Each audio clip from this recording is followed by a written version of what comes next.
Political strategy ہو اس کی اور اس کے وکیل کی، بیکاز کہتے ہیں کہ جو وائٹ کالر کرمنل ہوتے ہیں وہ بیس پاپولیشن سے زیادہ انٹیلیجنٹ ہوتے ہیں. جو بلو کالر کرمنل ہوتے ہیں اس کے بارے میں سائیکالوجی، کلینکل سائیکالوجی اور سیکائٹری ہمیں یہ بتاتی ہے کہ جو مار دھاڑ کرتے ہیں، جو اسے کہتے ہیں وائلنٹ کرمنل ہوتے ہیں، وہ بیس پاپولیشن سے کم انٹیلیجنٹ ہوتے ہیں، لیکن جو وائٹ کالر کرمنل ہوتے ہیں وہ بیس پاپولیشن سے زیادہ انٹیلیجنٹ ہوتے ہیں. تو یہاں پر ایک انٹیلیجنٹ اسٹریٹجی ہو سکتی ہے پنکی اور پنکی کے وکلا کی کہ اس کو اس طرح سے بنی گالا کا نام لیا جائے تاکہ اس سے ان کو ایک پولیٹیکل سپورٹ اور سمپتھی ملے. اس کو ہم رول آؤٹ نہیں کر سکتے، اور یہ ایک ایسی چیز ہے کیونکہ اس کی وجہ کیا ہے؟ اس کی وجہ یہ ہے کہ عمران خان کو اب، جیسا کہ آپ پاکستان تحریک انصاف کے ٹویٹر ہینڈل پہ روز دیکھتے ہیں، انہیں اب اڈیالہ جیل میں اور قید ہوئے ہوئے 1015 دن،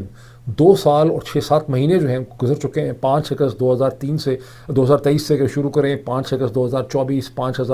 2025، اس کے بعد اب یہ 26 میں، تو ان کو 3 سال مکمل ہو جائیں گے. اور اس سارے ٹائم پیریڈ میں عمران خان کے اوپر ہر قسم کا گند اچھالنے کی کوشش کی گئی. عدت کیس اس کا بالکل ایک کلائمیکس تھا. ان کے اوپر جو توشہ خانے کے کیسز بنائے گئے، کرپشن کے کیسز بنائے گئے، القادہ یونیورسٹی کا کیس بنایا گیا، ہر جگہ ان کو بدنام کرنے کے لیے ان کے کیسز بنائے گئے، لیکن اس کا بدنامی کے حد تک کوئی نتیجہ نہیں نکل سکا. عمران خان کی باڈیلی ایگزسٹنس جو ہے اسے ضرور اڈیالہ جیل کے اندر رکھا گیا ہے، لیکن روحانی اعتبار سے، اسپریچل اعتبار سے، برانڈ ویلیو جو ہے عمران خان کی وہ ساری کی ساری وہیں پر ہے. تو اس کے درمیان میں اگر یہ کوکین کا کیس، جو کوکین کنگ کا کیس بھی اس میں ڈالنے کی حکومت کوشش کرتی ہے، تو اس کا آئی تھنک کہ یہ جو شریف زرداری عاصم رجیم ہے، خاص کر کے اسٹیبلشمنٹ، اس intelligent enough to realise this thing کہ اس کا کوئی نتیجہ نہیں نکل سکے گا. تو یہ عین ممکن ہے کہ وہ یہ کر ہی نہ رہے ہوں، اور یہ پنکی جو ہے یہ اس کو اچھال رہی ہیں، اس کو اپنے لیے ہمدردی حاصل کرنے کے لیے. بہرحال جیسا کہ میں نے شروع میں کہا کہ بہت سی ڈیولپمنٹس ایسی ہیں جن کا نتیجہ جو ہے وہ اگلے چند دنوں میں ہمارے سامنے آئے گا، چند دنوں میں، یا ہفتوں میں. تو یہ 22 تاریخ کے بعد کا جو ہفتہ ہوگا اس میں ہمیں یہ کلیئر ہوگا کہ یہاں پر اسٹیبلشمنٹ کی کوئی سیاسی کھیل بھی ہے، یہ پنکی ہی ہمیں بیوقوف بنانے کے لیے کھیل کھیل رہی ہیں. اچھا، اب اس کے ساتھ Pakistan Tehreek Insaf, P for Pinky, P for Pakistan Tehreek Insaf میں ایک انٹرسٹنگ چیز ایڈ کر لیں کہ پاکستان تحریک انصاف کے ٹویٹر ہینڈل کے اوپر، جو آفیشیل ٹویٹر ہینڈل ہے، وہاں پر سہیل آفریدی صاحب، چیف منسٹر خیبر پختونخوا، جنہوں نے گورنر جو خیبر پختونخوا ہیں فیصل کونڈی صاحب، ان سے منظوری لے لی ہے اپنی کیبنٹ کی ایکسپینشن کی، جس میں میرے خیال ہے 6 پروونشل منسٹرز ہیں، کچھ ایڈوائزرز ہیں، کچھ اور لوگ ہیں، اسسٹنٹس ہیں، ملا جلا کے 16 یا 18 لوگ جو ہیں وہ ان کی کیبنٹ میں وہ اس میں اضافہ کر رہے ہیں. جب بھی کوئی حکومت فیڈرل ہو یا پروونشل ہو وہ اپنی کیبنٹ میں اضافہ کرتی ہے، اس کا مطلب ہے کہ وہ اپنے سپورٹ بیس کو بڑھانا چاہتی ہے، وہ اور لوگوں کو اس کے اندر لانا چاہتے ہیں. تو ظاہر ہے کہ سہیل آفریدی اپنی پوزیشن کو پولیٹیکلی مستحکم کرنے کی کوشش کر رہے ہیں. ایٹ دا سیم ٹائم گزشتہ 24 گھنٹے میں ان کی ایک پرانی اسٹیٹمنٹ جو انہوں نے کھڑے ہو کے میرا خیال ہے اڈیالہ جیل کے باہر ہی کہی ہے، 12 مئی کی اسٹیٹمنٹ ہے، اب اس وقت 17 مئی ہو گیا ہے، 17 مئی کو اس کا چرچا کیا جا رہا ہے، جہاں انہوں نے وارن کیا کہ اگلے منگل تک عمران خان کو، اگلا منگل بنتا ہے 19 مئی تک عمران خان کو شفا انٹرنیشنل ہاسپٹل جو اسلام آباد میں ہے، H8 میں ہے، پتہ نہیں H9 میں،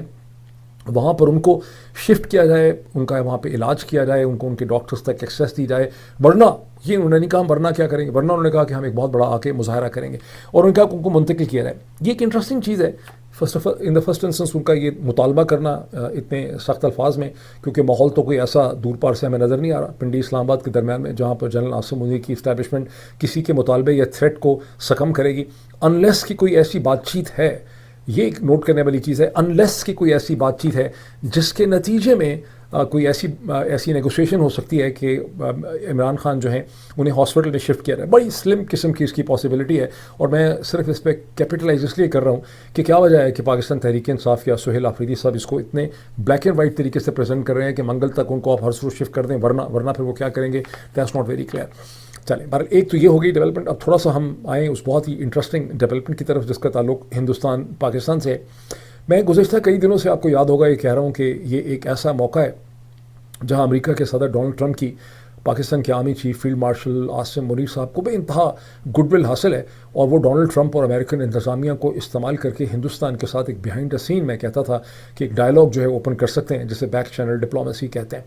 میں خیر یہ کہتا رہا، پھر میں نے 3-4 دن پہلے ایک ڈیولپمنٹ دیکھی جس کو میں ڈسکس کرنا بھی چاہتا تھا، لیکن پھر ہر ویلاگ کے اندر مختلف چیزوں کو سمو دینا اور ان کو ایک ہی ویلاگ کے اندر ڈسکس کرنا کی دفعہ بڑا مشکل ہو جاتا ہے، تو میں نے اس کو ڈسکس نہیں کیا. لیکن اس حوالے سے خاصی ڈیولپمنٹس ہو چکی ہیں، اور یہ ڈیولپمنٹ وہاں ہے جہاں دیکھتے ہیں کہ RSS کے جو جنرل سیکرٹری ہیں، جن کا نام پتہ نہیں شاید میں صحیح پروناؤنس نہ کر سکوں، دتاریا ہوسابلے نے اب سے چند دن پہلے یہ ڈیمانڈ کیا، انہوں نے BJP حکومت کو، یعنی اب یہ RSS جو ہے یہ ایڈیولوگ مدر ہے، یہ فادر ہے بھارتیہ جنتا پارٹی. RSS جو ہے وہ نظریاتی ایک تنظیم ہے جس کے بطن سے جس سے وجود پیدا ہوا ہے بھارتیہ جنتا پارٹی کا، اور نریندر مودی اس کا اعتراف بھی کرتے ہیں، اور RSS کا ایک بڑا ہولڈ ہے، کیونکہ RSS پاور میں نہیں ہے، بھارتیہ جنتا پارٹی پاور میں. تو انہوں نے مطالبہ کیا کہ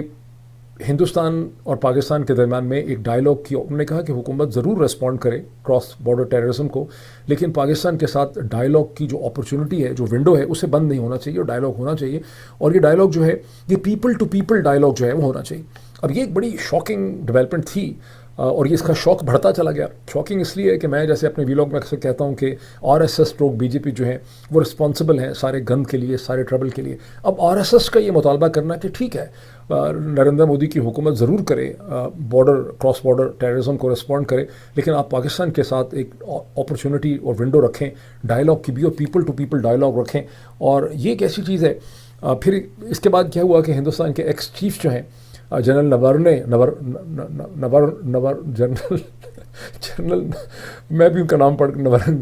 منوج نورنے کو میں پروناؤنس کرنا چاہ رہا ہوں. جنرل منوج نورنے جو ہیں انہوں نے اس کی تائید کی، انہوں نے اس کو ویلکم کیا. اس کے فوراً بعد ہم نے دیکھا کہ پاکستان کے فارن آفس نے اس کو ویلکم کیا. اور اب جموں اور کشمیر، مقبوضہ جموں اور کشمیر کے دو بڑے امپورٹنٹ لیڈر جو ہیں عمر عبداللہ اور اسے کہتے ہیں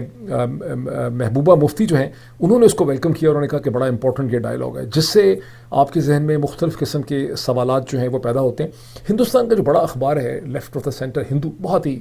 موضوع میں سمجھتا ہوں، جس طرح سے اسرائیل میں حارث ہے اسی طرح ہندوستان میں دی ہندو ہے. ہندو نے اس کو کور کرتے ہوئے ایک بڑا زبردست انالیسس دیا ہے، وہ میں آپ کو صرف اسکرین کے اوپر دکھانا چاہتا ہوں. آج میرے پاس زیادہ چیزیں اسکرین پہ دکھانے والی نہیں ہیں، میں نے کہا چند دن اس کی چھٹی کی جائے. پہلے تو یہ ہیڈ لائن دیکھیں، ہیڈ لائن کہ ایکس آرمی چیف نرونے ٹھیک ہے، ex army chief Naravane backs RSS leaders remarks on dialogue with Pakistan. یہ ہیں ایکس آرمی چیف نرونے. ٹھیک، اب آئیں اس انالیسس کے اوپر جس میں سے میں نے بعض چیزیں ہیڈ لائن کی ہیں. یہ آج ہی چھپا ہے. Why has the RSS called for dialogue with Pakistan. یہ بڑا انٹرسٹنگ انالیسس ہے. یہ ڈائلاگ میں اس کی اگر میں سب ٹائٹل دیکھوں کہ what did RSS leader Dattatreya Hosabale say about ties with Pakistan and what reactions did this remarks trigger in India and Pakistan. Can his statement be read as reflecting government policy? What has this RSS stance on talks with Pakistan been? یہ بڑا interesting سوال یہاں پہ انہوں نے اٹھایا ہے. ہندو کی اینالسٹ ہیں، کہتے ہیں کیا ان کی جو اسٹیٹمنٹ ہے RSS کی اسے ریفلیکٹ کر سکتے ہیں کہ یہ در حقیقت مودی سرکار کی حکومت پالیسی. یہ ہیں دتاریا ہوسابلے جو کہ جنرل سیکرٹری ہیں RSS کے، وچ از سیکنڈ ان کمانڈ. ان کے جو ہیڈ ہیں وہ ہیں موہن بھگوت. اچھا، اب اس میں دیکھیں کہ میں تھوڑا سا بتا دوں کہ RSS, the ideological mothership of the Bharatiya Janata Party, said in an interview to news agency Press Trust of India (PTI) that India should persist with attempts at dialogue with Pakistan. His statement triggered reactions from Pakistan, leaders of the political parties in Jammu and Kashmir, India's former chief of staff,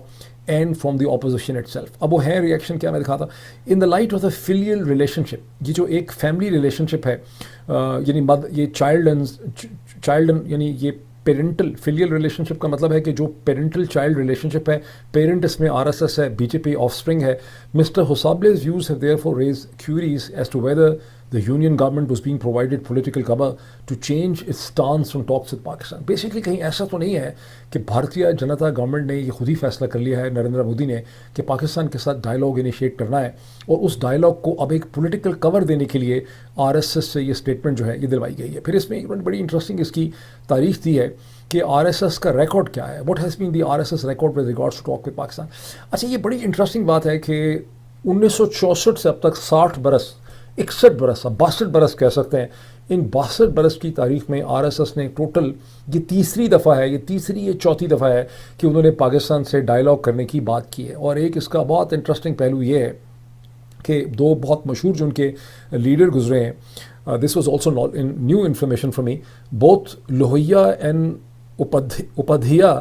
یہ ان کے بہت مشہور leader ہیں RSS کے 60s سے، agreed that the division between India and Pakistan was historically proven to be based on artificial grounds reflected in RSS conception of an Akhand Bharat اور undivided Indian subcontinent. یہاں تک تو بات بڑی خطرناک لگتی ہے کہ وہ اکھنڈ بھارت کی بات کرتے ہیں، اس میں بلیو کرتے ہیں. لیکن اس کا دوسری چیز دیکھیں جو گرین میں نے ہائی لائٹ کیا ہے، and the governments of the two countries always indulge in ٹوٹی بات چیت، یعنی پیس میل ڈائلاگ کیا، مکمل ڈائلاگ نہیں کیا، اینڈ ٹوٹا وچار، پیس میل تھنکنگ ہے، instead of establishing a comprehensive framework for talks.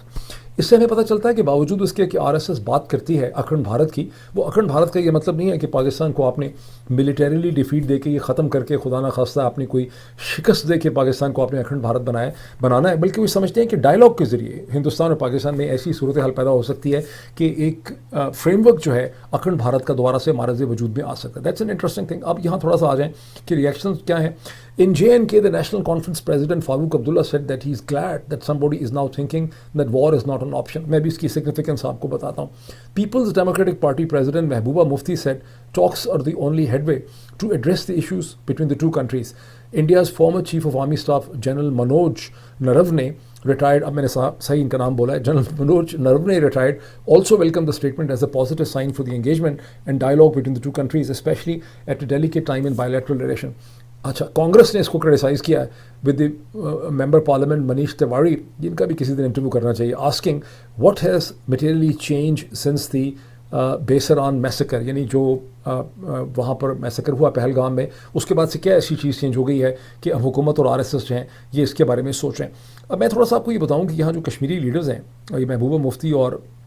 Peoples democratic party کی جو ہیڈ ہیں محبوبہ مفتی, اور جو J&K نیشنل کانفرنس کے لیڈر ہیں فاروق عبداللہ, یہ کسی بھی ہندوستان کی سیاسی جماعت کانگریس اور BJP کے ساتھ الائن نہیں ہوتے.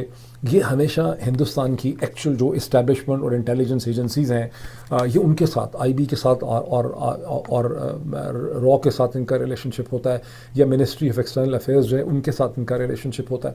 ان کی جو اسٹیٹمنٹس ہیں نا in affirmation of this dialogue thing, اس کا مطلب یہ ہے کہ اس ڈائلاگ کا کوئی سبسٹنس ہے, اور ایٹ دا سیم ٹائم 24-48 گھنٹے میں پاکستان کے فارن آفس کا اس کو ویلکم کرنا کہ sanity should prevail in India, اس کا مطلب ہے کہ کچھ نہ کچھ یہاں پہ ہونے لگا ہے. اور یہ سب کچھ ایک ایسے وقت میں ہو رہا ہے جب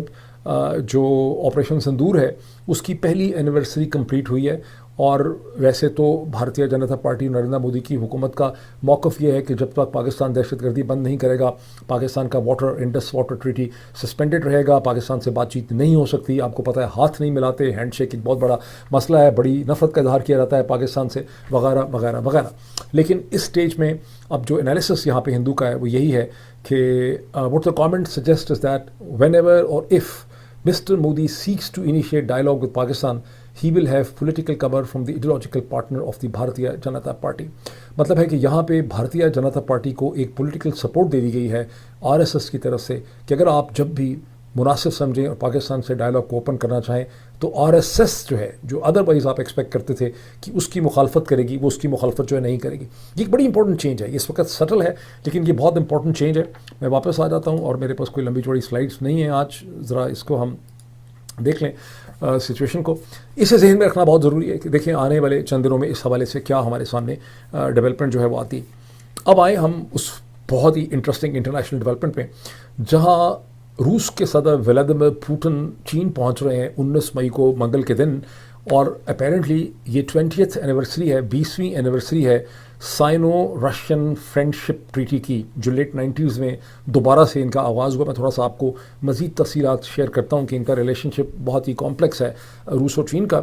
لیکن کریملن نے اس کا آفیشیل اعلان کیا. انہوں نے کہا کہ پوٹن نے ٹرمپ اور شی کے ڈائلاگ کو بہت غور سے دیکھا ہے. دونوں لیڈرز جو ہیں اب ٹرمپ کے ڈائلاگ کو ڈسکس کریں گے, اور جو دنیا بھر میں کانفلکٹ اس وقت چل رہے ہیں ریجنل, مطلب آف کورس اشارہ ان کا ایران کی طرف ہے, اشارہ ان کا یوکرین کی طرف ہے, اس کی بھی غور و فکر کریں گے. اب یہاں پر امریکی اخبارات یہ کہتے ہیں کہ یہ ریلیشن شپ اس اسٹیج پہ بڑا عجیب و غریب ہے, جو اتنا کلوز ریلیشن شپ ہے روس اور چین کے درمیان میں, بیکاز رشیا کی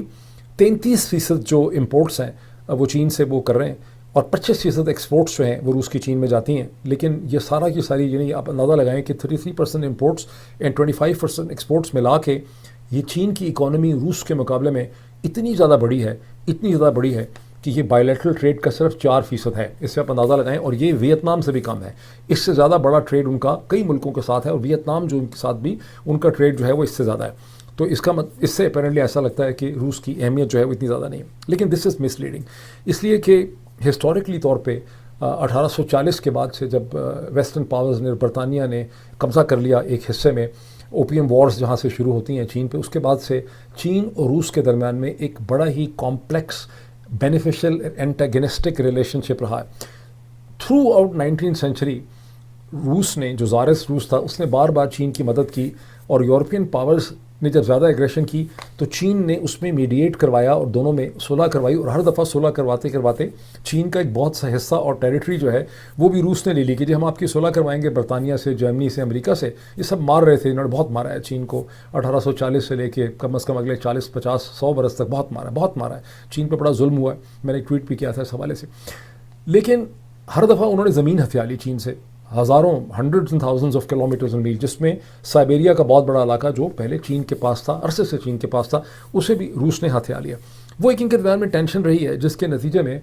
سیکنڈ ورلڈ وار کے بعد بہت اچھا ریلیشن شپ تھا دونوں مارکسسٹ گورنمنٹس کے درمیان میں، حالانکہ رشیا نے چین کی یونائٹڈ نیشن کی ممبرشپ کی مخالفت کی تھی، لیکن امریکہ کے اس وقت کے جو صدر تھے فرینکلن ڈیلانو روزویلٹ، ان کی انسسٹنس تھی کہ نہیں، چین اتنا بڑا ہے کہ چین کی اقوام متحدہ میں سیٹ ہونی چاہیے، ورنہ رشینس کا یہ خیال تھا کہ صرف 2 ہی سیکیورٹی کونسل کے ممبر ہونے چاہیے، زیادہ سے زیادہ 3، اس میں برطانیہ کو ڈال دیں۔ اور پھر برطانیہ کی انسسٹنس میں فرانس کو ڈالا گیا تھا، بیکاز روس ہی کی طرح برطانیہ کو بھی چین کا بہت خوف تھا۔ تو یوں کرتے کرتے یہ ممبر 5 ہو گئے، ورنہ انیشیل پلاننگ تھی کہ 2 یا 3 ممبر ہوں گے سیکیورٹی کونسل کے پرماننٹ، جو ایکچوئل پلاننگ تھی 1944-45 کے اندر۔ بہرحال یہ جو کانفلکٹ تھا کہ ہماری زمین ہتھیا لی ہے، یہ کانفلکٹ بڑھتا چلا گیا، اور پھر ماؤ زے تونگ کے چین میں اور بریزنیف کے چین میں ایک لڑائی ہوئی، ایک جنگ ہوئی 1969 میں، جس کو منچورین کانفلکٹ کہتے ہیں، جس میں چند سو جوان جو ہیں دونوں سائڈ سے ہلاک ہوئے، لیکن کانفلکٹ بڑا سیریس قسم کا تھا، بہت بڑی انہوں نے موبلائزیشن کی، آلموسٹ میرا خیال ہے کہ ملین سے زیادہ چائنیز ٹروپس بارڈر پہ لائے گئے، رشینس کے بھی پتہ نہیں 500,000 6 لاکھ 7 لاکھ فوج ان کی آمنے سامنے تھی۔ تو اس کانفلکٹ کے بعد ایسی ٹینشنز ڈیولپ کر گئیں، ایسا تعلقات خراب ہو گئے دونوں کمیونسٹ جائنٹس کے درمیان میں کہ جو بیلنس آف پاور انہوں نے کھڑا کیا ہوا تھا سیکنڈ ورلڈ وار کے بعد سے، جب چائنا کمیونسٹ ہو گیا، سب کچھ ہو گیا، وہ ڈسٹرب ہو گیا، اور امریکہ کو موقع ملا چین کے ساتھ تعلقات کو بہتر کرنے کا، جس کو اوپننگ ٹو چائنا کہتے ہیں، جس کے نتیجے میں ہنری کسنجر 1971 میں وہاں پہنچے، جہاں یاد رہے کہ پاکستان کا بڑا امپورٹنٹ رول تھا جب ہنری کسنجر کو اسمگل کیا گیا، ان کو کہا گیا وہ بیمار ہو گئے ہیں، ان کو فلو ہو گیا ہے، وہ مری میں ریکوپریٹ کر رہے ہیں، لیکن در حقیقت وہ وہاں سے بیجنگ چلے گئے، جہاں انہوں نے ماؤ زے تونگ سے اور چو انلائے سے انہوں نے ملاقات کی، and rest of that is history. اب اس کے بعد سے جب ان کے تعلقات خراب ہو گئے،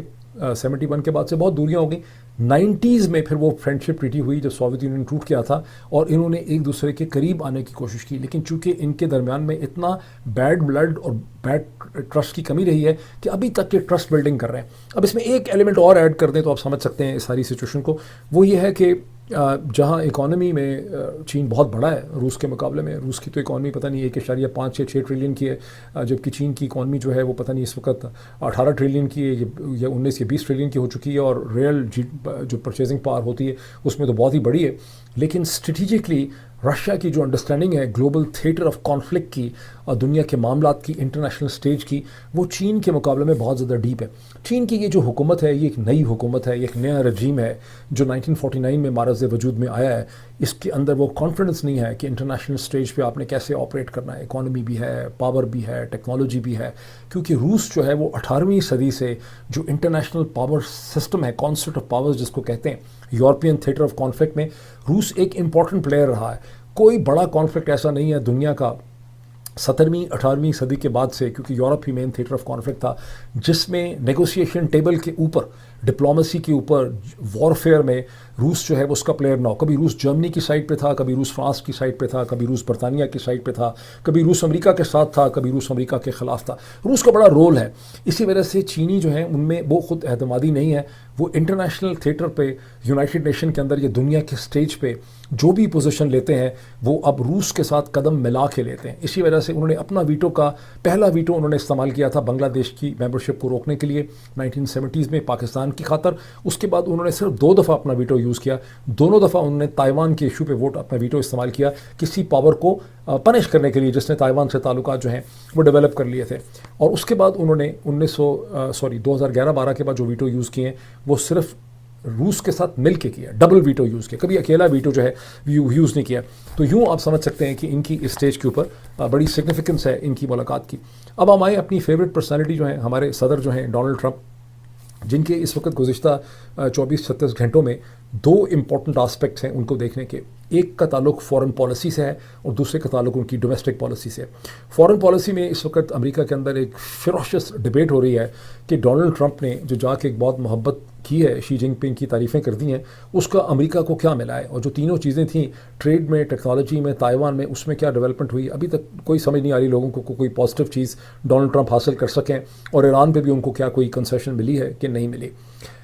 البتہ ڈونلڈ ٹرمپ کے جو سپورٹرز ہیں ان کی ایڈمنسٹریشن نے مسلسل یہ کہہ رہی ہے کہ ڈونلڈ ٹرمپ نے شی جن پنگ کے ساتھ ایک ریپو ڈیولپ کی ہے، جس سے چائنیز بھی سپورٹ کر رہے ہیں. چائنا کے فورن منسٹر وانگ یی نے کہا ہے کہ دونوں لیڈرز کے درمیان میں ایک بہت ہم آہنگی ہو گئی ہے، ایک مینٹل ایکویشن ڈیولپ کر گئی ہے، جس سے دنیا میں ایک اسٹیبلٹی جو آئے گی. پرسنل ریپو انہوں نے ڈیولپ کر لی. امریکہ کے اخبارات کی انالیسس کر رہے ہیں کہ ایسی پرسنل ریپو کا دعویٰ انہوں نے پہلی ٹرم میں بھی کیا تھا کہ میری نارتھ کوریا کے لیڈر کے ساتھ بھی پرسنل ریپو ہو گئی ہے، وہ ڈی نیوکلائز کر جائے گا، اور اس کا کوئی نتیجہ جو ہے وہ نہیں نکل سکا تھا. تو ابھی دیکھنا پڑے گا کہ کیا جو ہے ہوگا. 3 میٹنگز اسی سال میں مزید ایکسپیکٹڈ ہیں ڈونلڈ ٹرمپ اور شی جن پنگ کے درمیان میں. ایک کہتے ہیں سپٹمبر میں